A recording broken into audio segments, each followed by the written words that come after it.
Good evening and welcome to Mid-Valley Bible Church's virtual prayer meeting. My name is Doug Hornock and I'm the pastor in Mid-Valley Bible. Before I share this evening's devotional and we go to prayer, I want to mention that at this very moment, Wednesday night, the Bluffdale City Council is meeting. Now, this was supposed to be a meeting where they were going to be voting on our rezoning request so that we could sell the land east of our building and campus, and a developer was going to build a 28-unit gated community.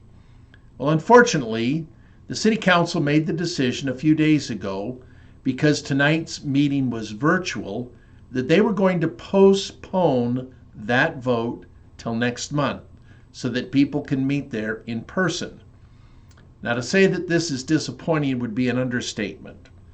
It delays the sale of our land and the plans that we wanted to put in place for the future.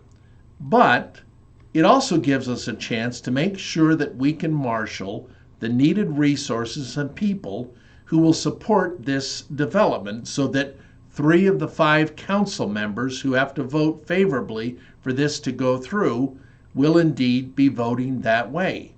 So I want to encourage you to continue to be praying.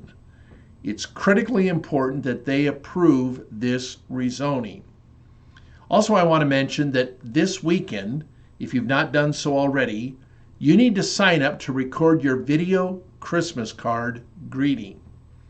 This Christmas Eve, because of the pandemic, we're going to be doing something quite different than we've done in the past.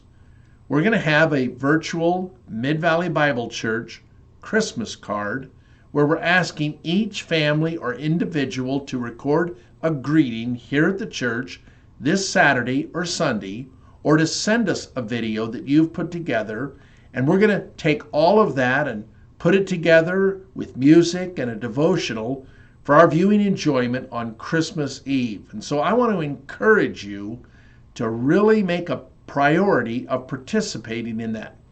All the information is available at our church's website, so please take advantage of this opportunity. We want to make it so that as many of you as possible will be involved. Andrew Davison tells of a life-changing lesson that he learned from the great humanitarian and physician Albert Schweitzer. It seems that in a letter to a friend, he wrote the following: Dr. Schweitzer was 85 years old when I visited his jungle hospital at Lambarene on the banks of the Ogiwe River.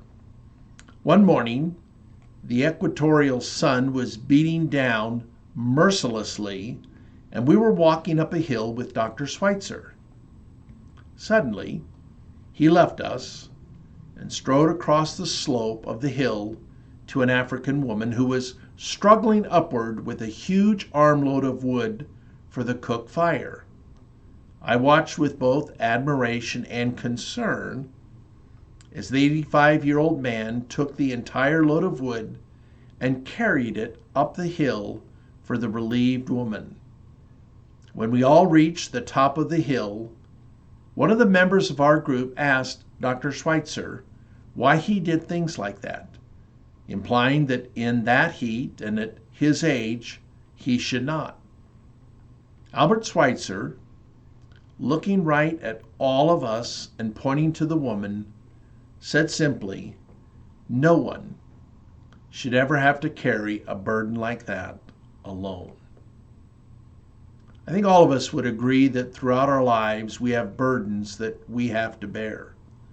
Those burdens may be physical, mental, emotional, and even spiritual.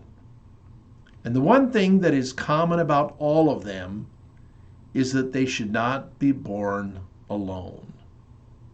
We need other people.